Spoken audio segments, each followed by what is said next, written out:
Lord, ஹல்லேலூயா. இந்த புதிய மாதத்தில் அங்கே எல்லாரையும் சந்திப்பதில் ரொம்ப சந்தோஷம். கண்களை மூடி ஆண்டவர் நம்மோடு பேசும்படியாக நாம் ஜெபிக்கலாம். அன்புள்ள ஆண்டவரே, இந்த புதிய மாதத்தின் புதிய நாளிலே முதல் ஆராதனையில் எங்களை கூட்டி சேர்த்த உடைய கிருபைக்காய் நன்றி ஆண்டவரே. உடைய பிரசன்னத்தை நாங்கள் வாஞ்சிக்கிறோம் அப்பா. நீர் எங்களோடு பேச வேண்டுமாய், நீர் எங்களோடு இடைப்பட வேண்டுமாய் நாங்கள் ஜெபிக்கிறோம். இந்த வாக்குத்தத்தத்தை ஆசீர்வதிங்க. வாக்குத்தத்தின் மூலியமாக நீர் எங்களோடு பேசுங்க.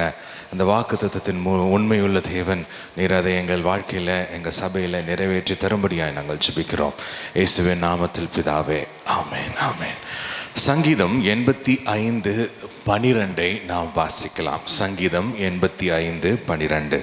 சேனைகளின் கர்த்தாவே, உம்மை நம்பியிருக்கிற மனுஷன் பாக்கியவான். 85:12. கர்த்தர் நன்மையானதை தருவார், நம்முடைய தேசமும் தன் பலனை கொடுக்கும். அல்லேலூயா. கர்த்தர் இந்த மாதம் உங்களுக்கும் எனக்கும் சபைக்கும் உங்கள் குடும்பத்திற்கும் என் குடும்பத்திற்கும் கர்த்தர் நன்மையானதை தருவார், நம்முடைய தேசமும் தன் பலனை கொடுக்கும். அதாவது என்ன அர்த்தம் அப்படின்னா, அதனுடைய விளைச்சலை போன வருடங்கள், பல வருடங்கள் நாம் விதைத்த விதைகளின் வளர்ச்சியை, பலனை, பெருக்கத்தை இந்த மாதத்திலிருந்து நாம் பார்க்க போகிறோம். ஹல்லேலூயா. இந்த மாதத்திலிருந்து நாம் ஒரு பெருக்கத்தை நாம் பார்க்க போகிறோம். ஆண்டவர் நன்மைகளை செய்ய போகிறார். அவருடைய நன்மைகளை பெற்று நாம் பெருக்கத்தை பார்க்க போகிறோம். ஹல்லேலூயா. ஒரு மல்டிப்ளிகேஷனை நாம் அனுபவிக்க போகிறோம். எப்போ இருந்து அப்படின்னா, இந்த மாதத்திலிருந்து நம் சபையில், நம் குடும்பத்தில், நம் தனிப்பட்ட வாழ்க்கையில் நாம் ஒரு பெருக்கத்தை நாம் அனுபவிக்க போகிறோம். விசுவாசிக்கிறீங்கன்னா கைகளை தட்டி நம் ஆண்டவருக்கு நாம் நன்றியை செலுத்தலாம். ஹல்லேலூயா. எத்தனையோ நாட்கள் நம்ம ஆண்டவர்கிட்ட கேட்டிருப்போம், ஆண்டவரே இதை செய்யுங்க, ஆண்டவரே இதை செய்யுங்கப்பா, எங்கள் சபையில் இதை செய்யுங்க, குடும்பத்தில் இதை செய்யுங்க என்று எத்தனையோ நாட்கள் நாம் கேட்டிருப்போம். அந்த ஜெபங்களுக்கெல்லாம் பதிலை பெற்றுக்கொள்கிற காலம் இது. ஹல்லேலூயா. நாம் ஜெபங்களின் பதிலை நாம் காண போகிறோம், நாம் பெற்றுக்கொள்ள போகிறோம். ஹல்லேலூயா, ஹல்லேலூயா. நாம் பட்ட பிரயாசங்களுக்கு, நாம் முன்னோர் பட்ட பிரயாசங்களுக்கு ஒரு அறுவடையை, ஒரு பெருக்கத்தை நாம் இன்றிலிருந்து நாம் பார்க்க போகிறோம். ஹல்லேலூயா. நான் சொல்லுகிறேன் இந்த பாயிண்ட்ஸ் எல்லாத்தையும் நம் சபைக்கும் நீங்கள் யோசிக்க வேண்டும், உங்கள் குடும்பத்திற்கும் நீங்கள் யோசிக்க வேண்டும், உங்கள் தனிப்பட்ட வாழ்க்கைக்கும் நீங்கள் யோசிக்க வேண்டும். எல்லா விதத்திலும் ஒரு பெருக்கத்தை ஆண்டவர் கட்டளையிட போகிறார். எந்தெந்த விதத்தில்? ஆவிக்குரிய வாழ்க்கையில் ஒரு பெருக்கம், ஆவியில், ஆத்மாவில், சரீரத்தில் ஒரு பெருக்கத்தை ஆண்டவர் கட்டளையிட போகிறார். நம் சபையை பற்றி நாம் யோசிக்கும் போது, சபையில் நடக்கிற ஆவிக்குரிய காரியங்கள், ஆவிக்குரிய வாழ்க்கையிலே ஒரு வித்தியாசத்தை, ஒரு பெருக்கத்தை நாம் பார்க்க போகிறோம். ஜெபங்களிலே ஒரு பெருக்கத்தை பார்க்க போகிறோம். ஆராதனையில ஒரு பெருக்கம், ஆவியானவரின் அசைவாடுதலே ஒரு பெருக்கம், ஆண்டவரின் பிரசன்னத்திலே ஒரு பெருக்கம், பரிசுத்தத்திலே ஒரு பெருக்கத்தை நாம் பார்க்க போகிறோம். ஹல்லேலூயா. நமக்குள்ளே ஒவ்வொருவருக்குள்ளே, விசுவாசிகளுக்குள்ளே, ஊழியர்களுக்குள்ளே ஒரு ஒற்றுமையை, ஒரு அதிகரிக்கும் ஒற்றுமையை நாம் பார்க்க போகிறோம். ஹல்லேலூயா. நம் ஒருவருக்கொருவர் அதிகமாக அன்பு செலுத்த போகிறோம். ஆமென். தரிசனத்திலே ஒரு பெருக்கத்தை நாம் பார்க்க போகிறோம். ஆவிக்குரிய முதிர்ச்சியிலே ஒரு பெருக்கத்தை பார்க்க போகிறோம். நல்ல உறவு, ஆரோக்கியமான உறவுகளை நாம் இங்கே பார்க்க போகிறோம். ஹல்லேலூயா. புதிய ஆத்துமாக்களை நம் சபையிலே சேர்க்கப்படுவதை நாம் பார்க்க போகிறோம். நிறைய பேர் ஞானஸ்நானம் எடுப்பதை பார்க்க போகிறோம். குடும்பங்கள் கர்த்தருக்குள்ளே வருவதை நாம் பார்க்க போகிறோம். ஊழியம் வளர்ச்சி அடைவதை நாம் பார்க்க போகிறோம். பொருளாதார செழிப்பு அடைவதை நாம் பார்க்க போகிறோம். நாம் நிறைய வெளியே சென்று ஆண்டவருடைய சுவிசேஷத்தை நாம் பிரசங்கிப்பதை, நாம் மற்றவர்களுக்கு சொல்லுவதை, நிறைய ஊழியத்திலே ஒரு பெருக்கத்தை நாம் பார்க்க போகிறோம். விசுவாசிக்கிறீங்களா? ஹல்லேலூயா. இந்த வசனத்தை நாம் புரிந்து கொள்ளலாம். திரும்பி இந்த வசனத்தை பார்க்கலாம். சங்கீதம் 85:12. இங்க தமிழ்ல கர்த்தர் நன்மையானதை தருவார் அப்படின்னு டைரக்டா வந்துருச்சு. இங்கிலீஷ்ல பார்த்தீங்கன்னா ஒரு வார்த்தை இருக்கு. என்ன வார்த்தை? யா யா அப்படின்னு இருக்கா? அப்படின்னா எஸ். அப்போ தமிழ்ல என்ன வந்திருக்குன்னா, ஆமா கர்த்தர் நன்மையானதை தருவார் அப்படின்னு வந்திருக்கணும். அந்த ஆமா அங்க இல்லை, ஆனா இங்கிலீஷ்ல இருக்கு எஸ் அப்படின்னு இருக்கு. கர்த்தர் என்ன சொல்றாருன்னா, இது நிச்சயமா செய்வேன், எஸ் அப்படின்னு கர்த்தர் சொல்றாரு. மனுஷன் அல்ல, கர்த்தர் சொல்றாரு, எஸ் நான் இதை செய்வேன். என்ன செய்வேன் என்று சொல்லுகிறார்? நன்மையானதை செய்வேன் என்று சொல்லுகிறார். சில நேரங்களில் நம்ம யோசிக்கிறது, எனக்கு இது கிடைச்சா நல்லா இருக்கும் அப்படின்றது உங்களுடைய சிந்தையாக இருக்கலாம். அது எனக்கு நல்லதா தெரியுது அப்படின்னு யோசிக்கலாம். ஆனால் கர்த்தருக்கு நன்மையானதை அவர் செய்வார். நம் வாழ்க்கையிலே, நம் சபையிலே, நம் குடும்பத்திலே, இந்த மாதத்திலே அவர் நன்மையானதை தருவார். தருவார் அப்படின்னு சொல்லும் பொழுது அது யார்கிட்ட இருந்து வருது? ஒரு மனுஷன் கிட்ட இருந்து வரல, ஆண்டவர் கிட்ட இருந்து வருது. ஆண்டவர் தாராள குணமுடையவர். நமக்கு தருவதை நேர்த்தியாக தருவார், சிறந்ததை தருவார், அதிகமாக தருவார். ஹல்லேலூயா. அடுத்தது, நம்முடைய தேசமும் தன் பலனை கொடுக்கும். அதாவது நமக்கு இன்க்ரீஸ், ஒரு அதிகரிப்பை, ஒரு பெருக்கத்தை, ஒரு செழிப்பை ஆண்டவர் இந்த மாதத்திலே கட்டளையிட போகிறார். ஹல்லேலூயா. ஆமென். நம்ம 4 காரியங்களை நாம் பார்க்க போகிறோம். இந்த பெருக்கத்தின் போது இல்லைனா ஆண்டவர் நம்மை பெருக செய்ய வேண்டும் என்றால் நாம் எப்படி இருக்க வேண்டும் என்று 4 காரியங்கள். அடுத்தது, பெருக்கத்தின் போது நாம் எப்படி செயல்படக்கூடாது என்று 4 காரியங்கள். ஓகேங்களா? பெருக்கத்தின் போது நாம் யோசிக்க வேண்டிய, நாம் செயல்பட வேண்டிய, செய்ய வேண்டிய 4 காரியங்கள். பெருக்கத்தின் போது இல்லை பெருகினதற்கு அப்புறம் நாம் செய்யக்கூடாத 4 காரியங்களை நாம் பார்க்க போகிறோம். முதல் காரியம், ஆதியாகமம் 26ஆம் அதிகாரம் 12வது வசனத்தை நாம் எடுத்துக்கொள்ளலாம். ஆதியாகமம், Genesis 26:12. ஈசாக்கு அந்த தேசத்தில் விதை விதைத்தான். கர்த்தர் அவனை ஆசீர்வதித்ததினால் அந்த வருஷத்தில் 100 மடங்கு பலன் அடைந்தான். ஈசாக்கு விதை விதைக்கிறார் பாருங்க. அந்த தேசத்தில் அப்படின்னு இருக்கு. அது எந்த தேசம்னு நம்ம பார்க்கலாம். அந்த தேசத்தில் விதை விதைத்தான். கர்த்தர் அவனை ஆசீர்வதித்து ஒரு பெருக்கத்தை கட்டளையிடுறார். என்ன? அதே வருஷத்துல அவன் விதை விதைத்த ஒரு 10 வருஷம் கழிச்சு, 20 வருஷம் கழிச்சு இல்லை, அதே வருஷத்துல 100 மடங்கு பலன் அடைய யாருக்கு ஆண்டவர் உதவி செய்தார்? ஈசாக்குக்கு ஆண்டவர் உதவி செய்தார். அப்போ என்ன பண்ணார்? ஈசாக்கு என்ன பண்ணார்? ஆண்டவர் அவனை அந்த அளவுக்கு ஆசீர்வதிக்கிறதற்கு அவன் என்ன செய்தான் என்று பார்த்தா, வசனம் 1 பார்த்தீங்கன்னா பஞ்சத்துல இவங்க இருக்கிறாங்க. வசனம் 26:1 பஞ்சத்தில் இருக்கிறாங்க. அடுத்தது 2வது வசனத்துல ஆண்டவர் ஈசாக்கை பார்த்து சொல்றாரு, நீ எந்த இடத்துல இருக்கணும் அப்படின்னு சொல்றார். கர்த்தர் அவனுக்கு தரிசனமாகி, நீ எகிப்துக்கு போகாமல் நான் உனக்கு சொல்லும் தேசத்திலே குடியிரு. ஆண்டவர் சொல்றாரு ஈசாக்கை பார்த்து, நீ எகிப்துக்கு போகாமல் நான் உனக்கு சொல்லும் தேசத்திலே குடியிரு. நான் என்ன சொல்றேனோ அதை செய்ப்பா, நான் எங்க இருக்க சொல்றேனோ அங்க இரு அப்படின்னு சொல்றாரு. அதுக்கு கீழ்ப்படிஞ்சு எகிப்துக்கு போகாம ஈசாக்கு அந்த இடத்துல, ஆண்டவர் சொன்ன அந்த இடத்துல இருந்தாரு. அப்போ அந்த இடத்துல என்ன இருந்துச்சு? பஞ்சம் இருந்துச்சு. இவர் பஞ்சம் இல்லாத இடத்துக்கு போகலான்னு பார்த்தாரு. ஆண்டவர் வேண்டான்னு சொல்லிட்டாரு. அந்த பஞ்சம் இருக்கிற இடத்துல விதை விதைத்தா எப்படி விளையும்? வாய்ப்பே இல்லை. ஆனால் ஆண்டவர் விளைய செய்தார். ஹல்லேலூயா.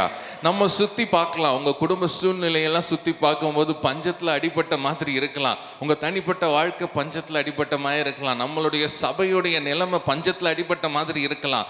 ஆனால் ஆண்டவர் சொல்லுகிறார், நான் சொல்வதை கீழ்ப்படிஞ்சு நீ செய்ய, நீ விதைக்கிறதை விதைத்து கொண்டே இரு, நான் 100 மடங்கு அதை பெருக பண்ணுவேன் என்று சொல்லுகிறார். ஹல்லேலூயா. ஒருவேளை நீங்கள் யோசிக்கலாம், எனக்கு புதிய வேலை கிடைக்க வாய்ப்பே இல்லை, நான் இருக்கிற வேலையில் தான் இருக்கணும், ஏன்னா இப்போ மார்க்கெட் ரொம்ப டவுனாக இருக்குது அப்படின்னு யோசிக்கலாம். ஆனால் பஞ்சத்தில் ஆசீர்வதிக்கிறது தாங்க நம்ம ஆண்டவரோட ஸ்பெஷாலிட்டி. ஹல்லேலூயா. பஞ்சத்திலையும் இல்லாததையும் இருக்கிறவைகளை போல அழைக்கிற தேவன் தான் நம் தேவன்.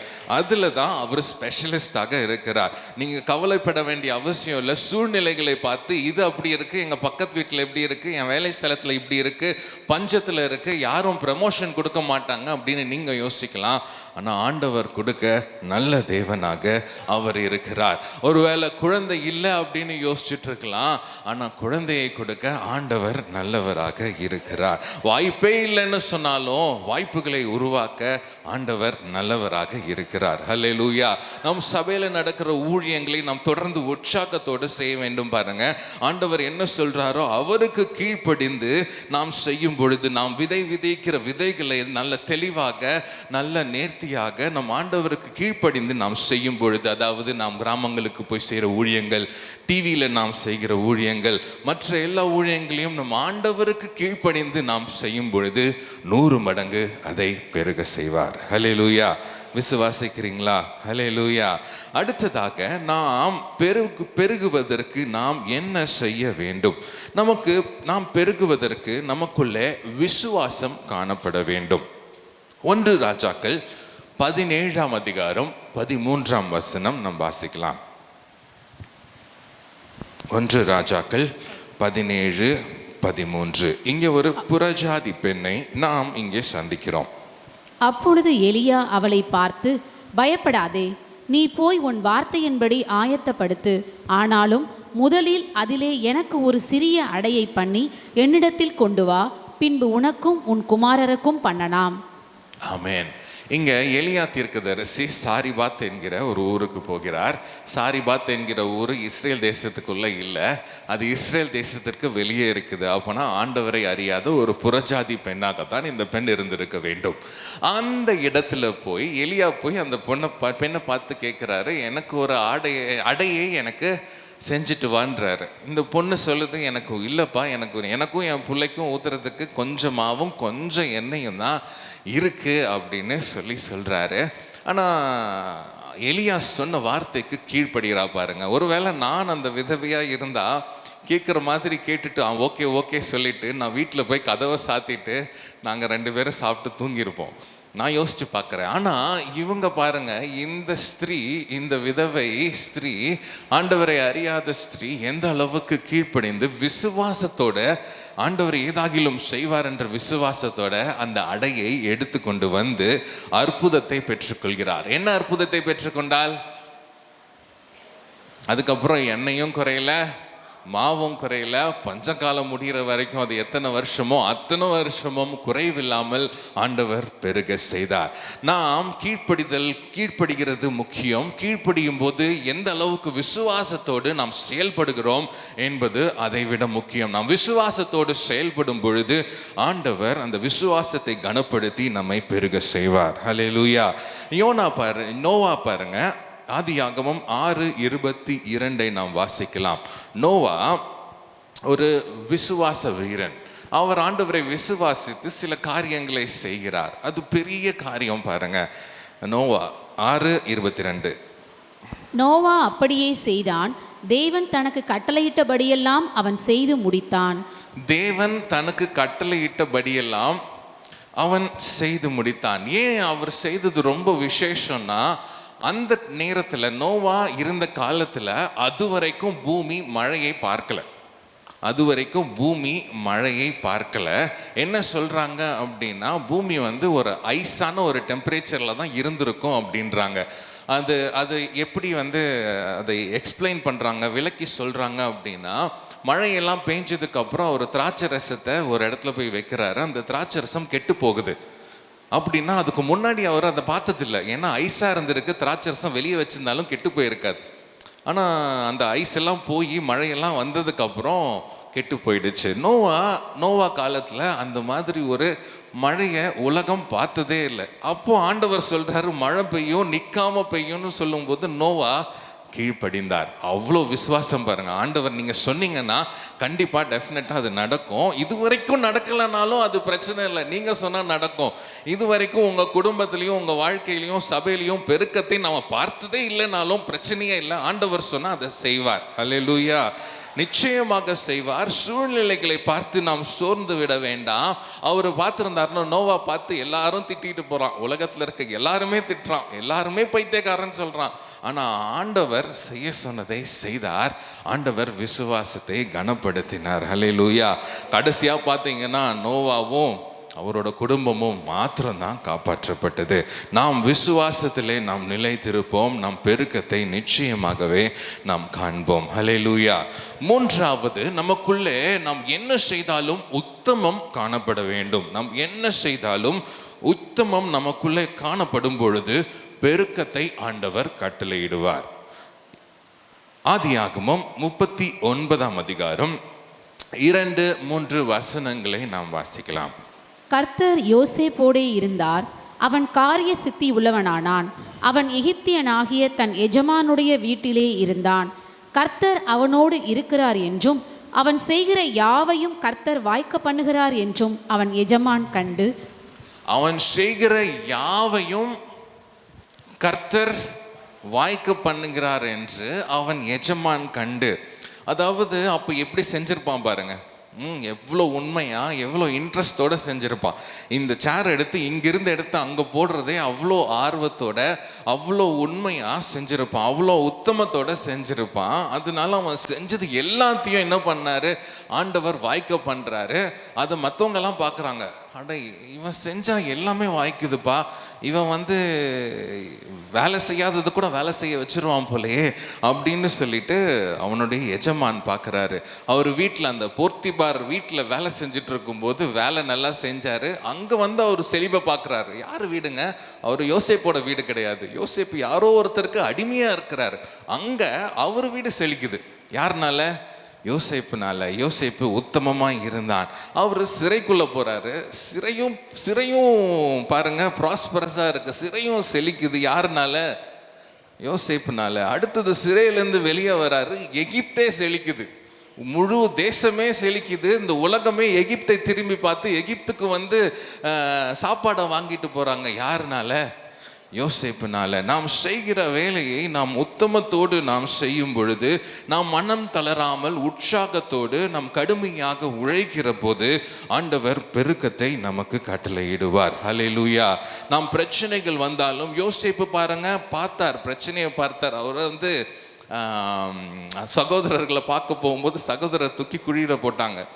அவர் சகோதரர்களையும் எல்லாரையும் சபிச்சுட்டு திட்டிகிட்டே போகலாம். ஆனால் உத்தமத்தில் அவர் நடந்தார். ஆண்டவர் ஆசீர்வாதத்தை காணும்படியாக உதவி செய்தார்.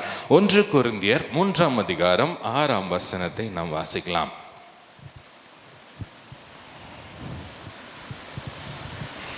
நான் நட்டேன், அப்பல்லோ நீர் பாய்ச்சினான், தேவனே விளையச் செய்தார். பவுல் சொல்றாரு பாருங்க, நான் நட்டேன், அப்பல்லோ நீர் பாய்ச்சினான், தேவனே விலையை செய்தார். அதாவது தேவன் தான் விலையை செய்ய போகிறார். தேவன் தான் இன்க்ரீஸ், பெருக்கத்தை கொடுக்கிறவர் தேவன் தான். நாம எல்லாம் நம்மளுடைய பங்கை உண்மையும் உத்தமமாக நாம் செய்யும் பொழுது தேவன் விலையை செய்கிறார். அந்த ஆதி திருச்சபையில பாருங்க, நிறைய பேர் ஊழியம் செஞ்சாங்க. ஊழியம் செஞ்ச அப்பல்லோ, பவுல் மற்றும் மற்றவர்கள் எல்லாமே உண்மையாய் காரியத்தை செய்தார்கள். அவர்கள் நிறைவை கண்டார்கள். இன்றைக்கு நீங்களும் நானும் நம்ம வீட்டிலையும், நம்ம வேலை ஸ்தலத்திலையும், நம்ம சபையிலையும் நாம உத்தமமாய் நாம் நடந்து கொண்டால், ஆண்டவருக்கு முன்னாடி ஆண்டவர் பார்வையிலே உத்தமமானதை செய்தால், நீங்க எங்க இருந்தாலும் ஆண்டவர் அதை செழிக்க செய்வார். ஹல்லேலூயா. ஒரு பெருக்கத்தை, நீங்க எதிர்பார்க்காத பெருக்கத்தை கட்டளையிடுவார். நீங்க யோசிப்பீங்க, அது எப்படி இங்கே நடக்க வாய்ப்பே இல்லையே அப்படின்னு யோசிப்பீங்க. ஏன்னா நீங்கள் உத்தமமாய் நடந்து கொண்டதை ஆண்டவர் பார்த்து அங்கே ஒரு பெருக்கத்தை ஆண்டவர் கட்டளையிடுவார். ஹல்லேலூயா, ஹல்லேலூயா. 4வது காரியம், நாம் பெருக்கத்தை காணும் பொழுது, இல்லை பெருக்கத்தை காண வேண்டும் என்றால் நாம் என்ன செய்ய வேண்டும் என்றால், அப்போஸ்தலர் 2ஆம் அதிகாரம் 42 வாசிக்கலாம். அவர்கள் அப்போஸ்தலருடைய உபதேசத்திலும் அந்யோன்யத்திலும் அப்பம் பிக்குதலிலும் ஜெபம் பண்ணுதலிலும் உறுதியாய் தரித்திருந்தார்கள். ஆமென். என்னென்னத்தில் தரித்திருந்தாங்க பாருங்க? உபதேசத்திலும். சொல்லுங்க எல்லாரும், உபதேசத்திலும். அடுத்தது அந்யோன்யத்திலும். அப்படின்னா ஐக்கியம், எல்லாரும் ஐக்கியப்பட்டு இருந்தாங்க. அடுத்தது அப்பம் பிக்குதலிலும் ஜெபம் பண்ணுதலிலும் உறுதியாய் தரித்திருந்தார்கள். நாம் இந்த விஷயங்களிலே நாம் உறுதியாய் தரித்திருக்கும் பொழுது நாம் பெருக்கத்தை காண ஆண்டவர் உதவி செய்வார். யோவான் 15ஆம் அதிகாரம் 5ஆம் வசனத்தை நாம் வாசிக்கலாம். யோவான் 15:5. நானோ திராட்சை செடி, நீங்கள் கொடிகள். ஒருவன் என்னிலும் நான் அவனிலும் நிலைத்திருந்தால் அவன் மிகுந்த கனிகளை கொடுப்பான். என்னை அல்லாமல் உங்களால் ஒன்றும் செய்யக்கூடாது. ஹல்லேலூயா. அதாவது ஆண்டவரே அல்லாமல், ஆண்டவர் இல்லைன்னா நமக்கு இந்த பெருக்கத்திற்கு வாய்ப்பே கிடையாது. ஆண்டவர் இல்லைன்னா நமக்கு ஆசீர்வாதத்திற்கு வாய்ப்பே இல்லை. ஆண்டவர் யாரு? திராட்சை செடி. நம்ம எல்லாரும் கொடிகளாக இருக்கிறோம். அப்போ அந்த கொடி எந்த அளவுக்கு திராட்சை செடியோடு இணைப்புல இருக்கோ அந்த அளவுக்கு நல்லது. ஹல்லேலூயா. கரெக்டுங்களா? எந்த அளவுக்கு நம்ம ஸ்ட்ராங்காக இயேசுவோடு இணைக்கப்பட்டு இருக்கிறோமோ, ஆண்டவர் கூட தொடர்பில் எந்த அளவுக்கு ஃப்ரீக்வெண்ட்டாக, எவ்வளோ அதிகமாக நம்ம தொடர்பில் இருக்கிறோமோ, எவ்வளோ அதிகமாக நம்ம பாசமாக ஆண்டவர் மேலே இருக்கிறோமோ, அந்த அளவுக்கு ஆண்டவர் பெருக்கத்தை கட்டளையிடுவார். ஹல்லேலூயா. அதிகமான ஆவிக்குரிய பலனை ஆண்டவர் தருவார். அதிகமான ஞானத்தை ஆண்டவர் தருவார். அதிகமான அபிஷேகத்தை ஆண்டவர் தருவார். அதிகமான வழிகாட்டுதலை ஆண்டவர் தருவார். எப்போ அப்படின்னா, ஆண்டவர் கூட திராட்சை செடியாய் இருக்கிற இயேசுவோடு கூட நீங்களும் நானும் இணைக்கப்பட்டு இருக்கும் பொழுது ஆண்டவர் இதை செய்வார். ஹல்லேலூயா, ஹல்லேலூயா. அப்போஸ்தலர் 13:2 அந்தியோக்கியா சபை உபவாசித்து ஜெபித்து கொண்டிருக்கும் பொழுது ஆண்டவர் ஒரு வழிகாட்டுதலை தருகிறார். என்ன வழிகாட்டுதல்னா, பவுல் ஒரு சைடில் போகணும், பர்னபா ஒரு சைடில் போகணும் அப்படின்னு சொல்லிட்டு அந்த வழிகாட்டுதல் எப்போ கிடைக்குது அப்படின்னா, அவங்க உபவாசித்து ஜெபித்து கொண்டு இருக்கும் பொழுது கிடைக்குது. நாம ஆண்டவர் கூட அதிக இணைப்புல இருக்கும் பொழுது நமக்கு தெளிவான வழி நடத்துதலை ஆண்டவர் தெளிவாக நமக்கு சொல்லுவார். ஹல்லேலூயா. சங்கீதம் 1:3 நாம் வாசிக்கலாம். சங்கீதம் 1ஆம் அதிகாரம் 3ஆம் வசனம்.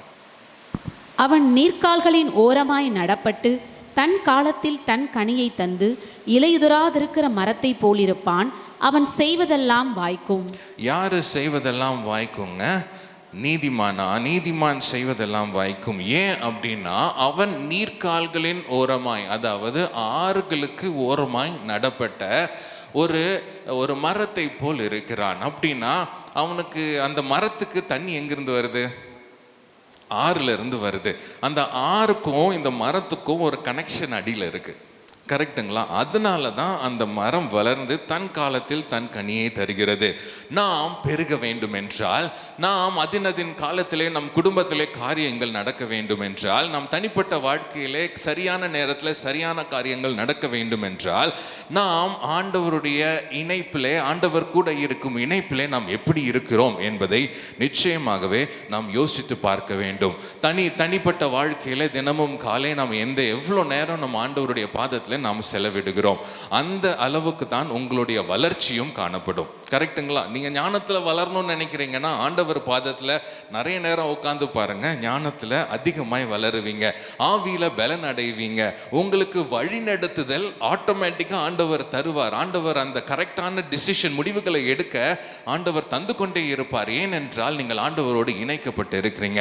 நீங்க குடும்பமா டெய்லியும் சாயங்காலம் தூங்குறதுக்கு முன்னாடி இல்லைன்னா காலையில எழுந்த உடனே குடும்பமா ஆண்டவருடைய பாதத்துல உட்கார்ந்து பாருங்க. ஒருவரை கூட விடாம எல்லாரும் சேர்ந்து உட்கார்ந்து பாருங்க. ஆண்டவர் ஒரு விசேஷ ஞானத்தை உங்க குடும்பத்தில் இருக்க எல்லாருக்கும் கொடுப்பார். விசேஷ பெருக்கத்தை ஆண்டவர் கொடுப்பார். விசேஷ அபிஷேகத்தை எல்லாருக்கும் கொடுப்பார். ஒரு விசேஷ வழிநடத்துதலை உங்க குடும்பத்தில் இருக்க எல்லாருக்கும் ஆண்டவர் நிச்சயமாக கொடுப்பார். நாம் பெருக வேண்டும் என்றால் ஆண்டவரோடு இணைப்பிலே இருக்க வேண்டும். எந்த அளவுக்கு அதிக இணைப்பில் இருக்கிறோமோ அந்த அளவுக்கு அதிகமான பெருக்கத்தை நம்மளால பார்க்க முடியும். ஹல்லேலூயா. 4 காரியத்தை நாம் பார்த்தோம். என்னென்ன காரியத்தை பார்த்தோம்? முதலாவது, கீழ்ப்படிய வேண்டும். 2வது, விசுவாசிக்க வேண்டும் நோவாவை போல. 3வது, யோசேப்பை போல உத்தமமாய் இருக்க வேண்டும். 4வது, ஆதி திருச்சபையில இருந்தது போல நம் ஆண்டவரோடு உறவிலே நாம் இருக்க வேண்டும். ஹல்லேலூயா. இந்த 4 காரியமும் நம் வாழ்க்கையில காணப்படும் பொழுது நாம் நிச்சயமாகவே பெருக்கத்தை நாம் காண முடியும். ஹல்லேலூயா. அடுத்தது, நாம் பெருக்கத்தை காணும் பொழுது, நாம் பெருக்கத்தை கண்ட பிறகு நாம் எப்படி இருக்கக்கூடாது என்பதையும் நாம் பார்த்துவிட்டு நாம் ஜெபிக்க போகிறோம். 2 நாளாகமம் 26ஆம் அதிகாரம் 16வது வசனத்தை பார்க்கலாம். அவன் பலப்பட்ட போது தனக்கு கேடுண்டாகும் மட்டும் அவனுடைய மனம் மேட்டிமையாகி தன் தேவனாகிய கர்த்தருக்கு விரோதமாக மீறுதல் செய்து தூப பீடத்தின் மேல் தூபம் காட்ட கர்த்தருடைய ஆலயத்திற்குள் பிரவேசித்தான். நிறைய பணம் வைத்திருக்கிறவர்கள், இல்லைன்னா 26:16 நாளாகமம் 2 நாளாகமம் 26:16. ஆண்டவர் நம்மை ஆசீர்வதிக்கும் பொழுது, ஆண்டவர் நம்மை பெருக செய்யும் பொழுது, நம்மளுடைய மனமும் நம்மளுடைய சிந்தையும் அந்த பெருக்கத்தின் மேலே போயிருச்சு என்றால், இந்த உசியா ராஜா மாதிரி நம்ம திமிரா பெருமையாய் நடந்து கொள்ள நிறைய வாய்ப்புகள் இருக்கிறது. இந்த என்ன பண்ணுறாரு பாருங்க, எவ்வளோ திமிரா நடக்கிறாரு பாருங்க. அவர் பலப்பட்ட பொழுது தனக்கு கேடு உண்டாகும் மட்டும் அவனுடைய மனம் மேட்டிமையாகி தன் தேவனாகிய கர்த்தருக்கு விரோதமாக மீறுதல் செய்து தூப பீடத்தின் மேல் தூபம் காட்ட கர்த்தருடைய ஆலயத்திற்குள் பிரவேசித்தார். என்னென்னலாம் செய்யக்கூடாதோ அதெல்லாம் செஞ்சுட்டு கடைசியாக ஆலயத்துலேயும் என்ன செய்யக்கூடாதோ அதை செய்கிறான். அப்போனா எவ்வளோ தைரியம் பாருங்க, எவ்வளோ திமிரு. ஏன்னா அவனுக்கு அந்த அதிகாரம் இருக்குது, பணம் இருக்குது என்ற ஒரு ஒரு ஒரு ஒரு பெருமை உள்ளே வந்ததுனால இந்த காரியத்தை செய்கிறான். அடுத்தது என்ன நடக்குது அந்த உசியா ராஜாக்குன்னா, பெருமை உள்ளே நுழைந்தது, ஆண்டவரின் ஆசீர்வாதம் நிறுத்தப்பட்டது, அதற்கப்புறம் அவன் அழிந்து போகிறான். இந்த கொடுமையான நிலைமை நம்மளுக்கு என்றைக்குமே வரக்கூடாது பாருங்க. அப்படின்னா என்ன செய்ய வேண்டும் என்றால், இந்த பெருக்கத்தின் மீது நம்மளுடைய நோக்கமும் நம்மளுடைய சிந்தையும் இருக்கவே கூடாது. சில வசனங்களை நாம் வாசிக்கலாம். 2 சாமுவேல் 24ஆம் அதிகாரத்தில் நம்ம பார்க்கும் பொழுது தாவீது ஒரு காரியத்தை பண்ணுகிறார். அந்த காரியம் ஆண்டவரை கோபப்படுத்துகிறது. என்ன காரியம்? தாவீது சில எண்ணிக்கைகளை என்ன ஆரம்பிக்கிறார், ஜனங்களை என்றாரு. அது ஆண்டவரை கோபப்படுத்துது. என்றது தப்பா அப்படின்னு பார்த்தா சில நேரங்களில் தப்பாக இருக்கக்கூடும். ஏன்னா எண்ணும் பொழுது தாவீதுக்கு என்ன சிந்தனை வருகிறது, அந்த எண்ணிக்கை, அந்த சேனை மேலே நம்பிக்கை வருகிறது. ஓ, இவ்வளோ பேர் என் பக்கத்தில் இருக்கிறாங்க, இவ்வளோ பேர் என் பக்கத்தில் இருக்காங்க, என்னை யாரும் செய்ய முடியாதுன்ற ஒரு எண்ணம் வருகிறது. அப்போனா ஆண்டவர் மேலே இருக்கிற நம்பிக்கை கொஞ்சமாக கம்மியாகி மக்கள் மேலே இருக்கிற நம்பிக்கை அதிகமாகுது.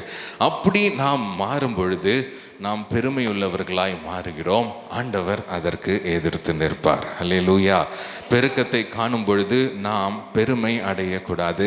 அதற்கு என்ன செய்ய வேண்டும் என்றால், நாம் ஆண்டவரை மாத்திரமே நோக்கி பார்க்க வேண்டும். பெருமையை ஆண்டவர் கொடுக்கிறார், பெருக்கத்தை ஆண்டவர் கொடுக்கிறார். பெருக்கத்தை கண்டு நாம் பெருமையாக மாறிவிடக்கூடாது. அல்லேலூயா.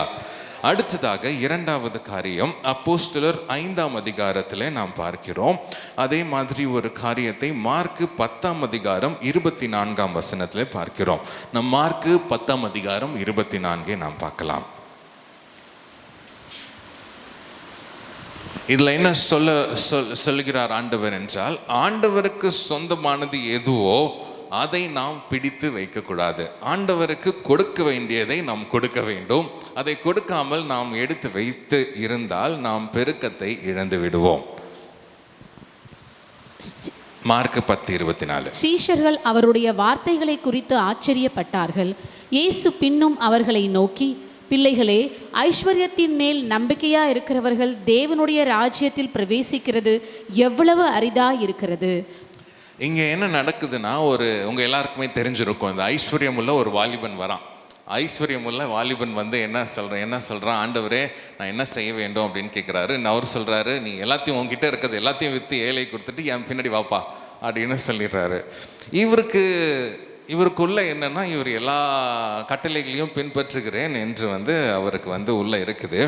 ஆனால் இருதயத்தில் ஆண்டவருக்கு சொந்தமான இருதயத்தை அவன் ஆஸ்திகளின் மேலும் சொத்து மேலேயும் வச்சதுனால அவனால் அந்த சொத்தையும் ஆஸ்தியையும் எந்த காரணத்தாலையும் விட்டு கொடுக்கவே முடியல. யாருக்காகவும்? ஆண்டவருக்காக கூட அந்த சொத்தையும் ஆஸ்தியையும் விட்டு கொடுக்க முடியவில்லை. உங்கள் இருதயம் யார் மேலே இருக்க வேண்டும், யாருக்கு நீங்கள் கொடுக்க வேண்டும், யாருக்கு நீங்கள் முதலிடம் கொடுக்க வேண்டும் என்றால் ஆண்டவருக்கு மாத்திரம்தான். நாம் பெருக்கத்தின் மேலேயோ ஆஸ்தியின் மேலேயோ நம்மளுடைய வேலையின் மேலேயோ நம்ம வைத்தால் நாம் பெருக்கத்தை இழந்து விடுவோம். இந்த இந்த மனுஷனை பார்த்து ஆண்டவர் வந்து பரிதபிக்கிறார். திரும்பி அந்த வசனத்தை பார்க்கலாம், 10:24. அப்போ என்ன சொல்கிறாரு பாருங்க, பிள்ளைகளே, ஐஸ்வர்யத்தின் மேல் நம்பிக்கையாக இருக்கிறவர்கள் தேவனுடைய ராஜ்யத்தில் பிரவேசிக்கிறது எவ்வளவு அரிதாக இருக்கிறது. அப்போனா ஐஸ்வர்யத்தின் மேலே நம்ம நம்பிக்கை வச்சுட்டோம், ஐஸ்வர்யத்தை ஆண்டவர் தருகிறாருன்னு சொல்லிட்டு ஆண்டவரை நோக்கி பார்ப்பதுக்கு பதிலாக ஐஸ்வர்யம் எனக்கு இருக்கே அப்படின்னு யோசிச்சிட்டோம் அப்படின்னா நாம் அதை இழந்து போவோம். அதை இழந்து போகிறத தாண்டி தேவனுடைய ராஜ்யத்தில் பிரவேசிக்கிறதே ரொம்ப ரொம்ப ரொம்ப ரொம்ப அரிதாய் மாறிவிடும். அது அப்படியே நம்ம படித்து பார்த்தோன்னு வச்சுக்கோங்களேன். 10ஆம் அதிகாரம் 27, 28, 29, 30. இயேசு அவர்களை பார்த்து, மனுஷரால் இது கூடாததுதான், தேவனால் இது கூடாதது அல்ல, தேவனால் எல்லாம் கூடும் என்றார். அப்பொழுது பேதுரு அவரை நோக்கி, இதோ நாங்கள் எல்லாவற்றையும் விட்டு உம்மை பின்பற்றினோமே என்று சொல்லத் தொடங்கினான். அதற்கு இயேசு பிரதியுத்தரமாக, என் நிமித்தமாகவும் சுவிசேஷத்தின் நிமித்தமாகவும் வீட்டையாவது சகோதரரையாவது சகோதரிகளையாவது தகப்பனையாவது தாயையாவது மனைவியையாவது பிள்ளைகளையாவது நிலங்களையாவது விட்டவன் எவனும் இப்பொழுது இம்மையிலே துன்பங்களோடு கூட நூறத்தணையாக வீடுகளையும் சகோதரரையும் சகோதரிகளையும் தாய்களையும் பிள்ளைகளையும் நிலங்களையும் மறுமையிலே நித்திய ஜீவனையும் அடைவான் என்று மெய்யாகவே உங்களுக்கு சொல்லுகிறேன். நாம் இருதயத்தை ஆஸ்தியின் மேலே வைக்கிறதை தாண்டி நாம் என்ன செய்ய வேண்டும்? ஆண்டவருடைய ஊழியத்தில் நம்மளுடைய இருதயத்தை, நம்மளுடைய ஈடுபாடுகளை வைக்க வேண்டும். அப்பொழுது நூறத்தனையாக ஆண்டவர் நமக்கு காரியங்களை வாய்க்க பண்ணுவார். ஹல்லேலூயா. நம்மளுடைய காரியம், அதாவது ஆண்டவருக்கு சொந்தமானதை நாம் பிடித்து வைக்கக்கூடாது. ஆண்டவருக்கு சொந்தமான நம் இருதயத்தை நாம் மற்ற ஒரு காரியத்தின் மேலே வைக்கக்கூடாது. ஆண்டவருக்கு சொந்தமான நேரத்தை நாம் எடுத்து திருடி வேற ஒரு காரியத்திலே கொடுக்கக்கூடாது. ஆண்டவருக்கு கொடுக்க வேண்டிய தாளந்துகளை உலகத்திற்காக நாம் செலவழிக்கும் பொழுது ஆண்டவரை நாம் கோபப்படுத்துகிறவர்களாக மாறுகிறோம். ஆண்டவர் மேலே வைக்க வேண்டிய நம்பிக்கையை வேற ஒரு காரியத்தின் மேலே நாம் நம்பிக்கை வைத்தால் நாம் ஆண்டவரை கோபப்படுத்துகிறோம். நம் குடும்பத்தின் மேலே நம்பிக்கை வைப்பது, நம் வேலையின் மேலே நம்பிக்கை வைப்பது, நம் பணத்தின் மேலே நம்பிக்கை வைப்பது, நாம் சொத்தின் மேலே நம்பிக்கை வைப்பது, அதெல்லாம் ஆண்டவரை கோபப்படுத்தும். ஏனென்றால் ஆண்டவருக்கு கொடுக்க வேண்டியதை நாம் பிடித்து வைத்து கொண்டு நாம் இருக்கிற மாதிரி இருக்கும் பொழுது பெருக்கத்தை ஆண்டவர் கட்டளையிட மாட்டார். மூன்றாவது நாம் பார்க்கலாம், இன்னும் 2 காரியங்கள் இருக்கிறது. உபாகமம் 8:11 நாம் வாசிக்கலாம். இங்கே இஸ்ரவேல் ஜனங்கள் ஆண்டவரின் ஆசீர்வாதத்தை பெற்றுக்கொள்றாங்க, ஆனாலும் வித்தியாசமாய் நடந்து கொள்கிறார்கள். உன் தேவனாகிய கர்த்தரை மறவாதபடிக்கும் நான் இன்று உனக்கு விதிக்கிற அவருடைய கற்பனைகளையும் நியாயங்களையும் கட்டளைகளையும் கை கொள்ளாமற் போகாதபடிக்கும் எச்சரிக்கையாய் இரு. மூன்றாவது காரியம், நாம் பெருக்கத்தை காணும் பொழுது நாம் ஆண்டவரை மறந்து விடக்கூடாது. இஸ்ரவேல் ஜனங்கள் மன்னாவை பார்த்தாங்க. இந்த 40 வருஷம் வனாந்திரத்தில் கடந்து வரும் பொழுது வானத்திலிருந்து தூதர்கள் உண்ணும் உணவை பார்த்தாங்க. தூதர்கள் உண்ணும் உணவுனால இஸ்ரவேலை ஆண்டவர் போஷித்தார். அதுக்கப்புறம் ஒரு கிணத்துல கசப்பான தண்ணி இருக்கு, அந்த கசப்பான தண்ணியை ஆண்டவர் மாற்றி இனிப்பாக மாத்துறாரு. கண்மலையிலேருந்து தண்ணியை வர வைக்கிறாரு. யாரும் பார்க்காத வெற்றிகளை ஆண்டவர் கொடுக்கிறாரு. அவர்களுக்கு சொந்தமான வீடுகளை ஆண்டவர் தரப்போகிறாரு. ஆனால் இவங்க அந்த ஆசீர்வாதங்கள் எல்லாவற்றையும் பெற்றுக்கொண்டு அவங்க ஆண்டவரை மறந்து போகிறாங்க. லூக்கா 17ஆம் அதிகாரம் 15-18 10 குஷ்டரோகிகளை நாம் பார்க்கிறோம். அதில் எத்தனை குஷ்டரோகி பின்னாடி வந்து ஆண்டவருக்கு நன்றி சொன்னார் சுகமானதுக்கு அப்புறம்?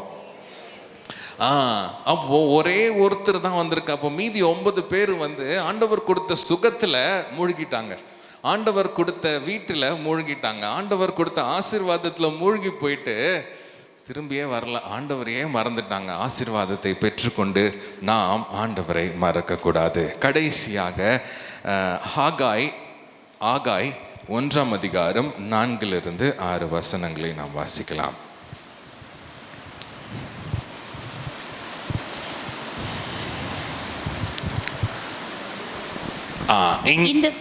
இந்த வீடு பாழாய் கிடக்கும்போது நீங்கள் மச்சு பாவப்பட்ட உங்கள் வீடுகளில் குடியிருக்கும்படியான காலம் இதுவோ?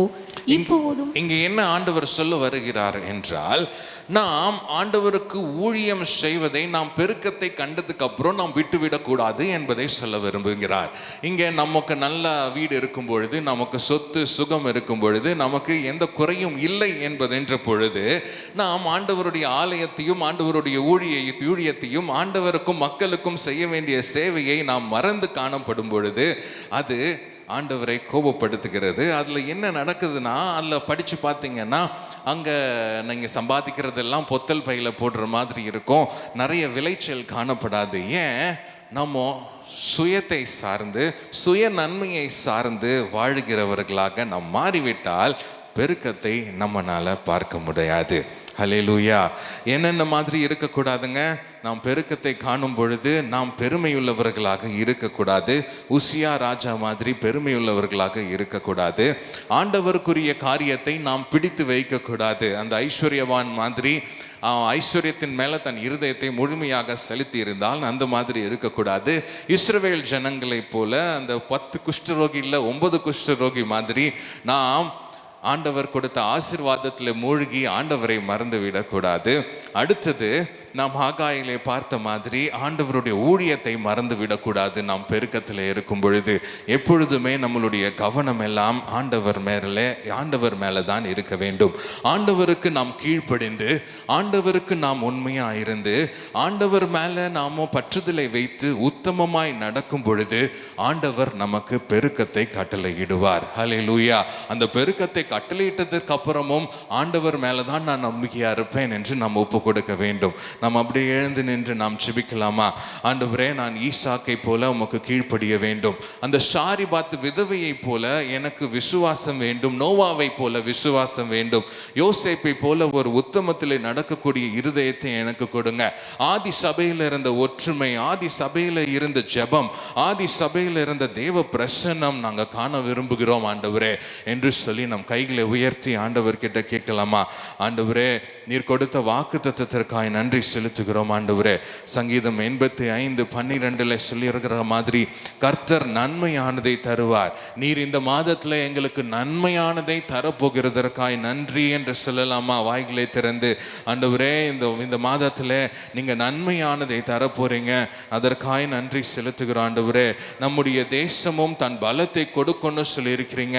நாங்கள் வாழுகிற இந்த இடம், எங்கள் குடும்பம், எங்கள் சபை ஒரு பெருக்கத்தை காணும் என்று நீங்கள் சொல்லியிருக்கிறீங்கப்பா. அதற்காக உமக்கு நன்றி செலுத்துகிறோம் ஆண்டவரே. அதற்காக உமக்கு நன்றி செலுத்துகிறோம். வாய்களை திறந்து சொல்லலாமா? ஆண்டவரே, நீங்க தரப்போற பெருக்கத்திற்காக நன்றி செலுத்துகிறோம் ஆண்டவரே. நீங்க நன்மையானதை செய்ய போறீங்க, அதற்காக உமக்கு நன்றி செலுத்துகிறோம் ஆண்டவரே. எங்க ஆவிக்குரிய வாழ்க்கையில நாங்க பலத்தின் மேல் பலன் அடைய போகிறோம், ஒரு நன்மையை காண போகிறோம். எங்க ஆத்மாவில நாங்க ஒரு நன்மையை காண போகிறோம். எங்க சரீரத்துல நாங்க ஒரு நன்மையை காண போகிறோம். எங்க சபையில நாங்க ஒரு நன்மையை காண போகிறோம். ஒரு பெருக்கத்தை நாங்கள் காண போகிறோம். அதற்காக உமக்கு நன்றி செலுத்துகிறோம் ஆண்டவரே. உமக்கு நன்றி செலுத்துகிறோம் அப்பா.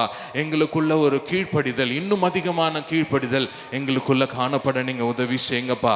ஈசாக்கு எப்படி கீழ்ப்படிந்து எகிப்துக்கு போகாம நீங்க சொல்ற இடத்துல இருந்தானோ அதே மாதிரி நாங்களும் நீங்க சொல்ற இடத்துல இருக்க உதவி செய்யுங்க. நாங்களும் நீங்க சொல்ற ஊழியத்தை செய்ய உதவி செய்யுங்க. நாங்களும் நீங்க சொல்லுவதை பேச எங்களுக்கு உதவி செய்யுங்க ஆண்டவரே. இந்த சாரிபாத் விதவை எப்படி விசுவாசம் உள்ளவளாக இருந்தாலோ அதே மாதிரி எங்களுக்கும் விசுவாசத்தை அதிகரிக்க பண்ண வேண்டுமா நாங்கள் ஜெபிக்கிறோம் ஆண்டவரே. யோசேப்பு உண்மையும் உத்தமமாக வேலை செய்தான். எங்கே இருந்தாலும் கஷ்டத்தின் மத்தியிலும் சிறைச்சாலையிலும் உண்மையாக இருந்தான். நாங்களும் எங்க இருந்தாலும் ஆண்டவரே, என்ன செய்தாலும் உமக்கு உண்மையாக இருக்க எங்களுக்கு உதவி செய்யுங்க ஆண்டவரே. நாங்க உங்க கூட இருக்கிற தொடர்புல நாங்க விட்டுவிடாதபடி எப்பொழுதும் உங்க கூட தொடர்புல இருக்க உதவி செய்யுங்க.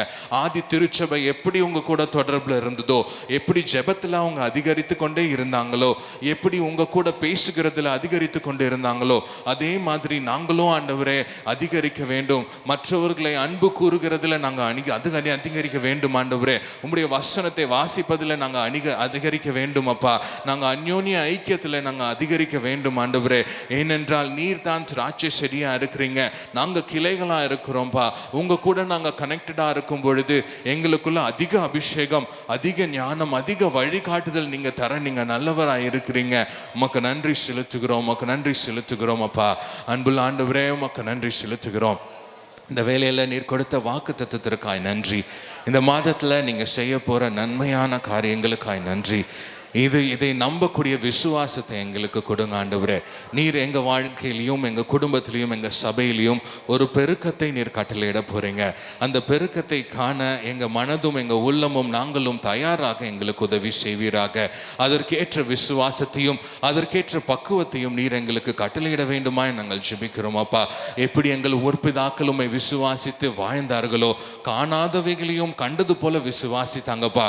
நாங்களும் அந்த அளவுக்கு விசுவாசிக்கக்கூடிய விசுவாசத்தை நீர் எங்கள் உள்ளத்தில் தர வேண்டுமா நாங்கள் ஜெபிக்கிறோம் அப்பா.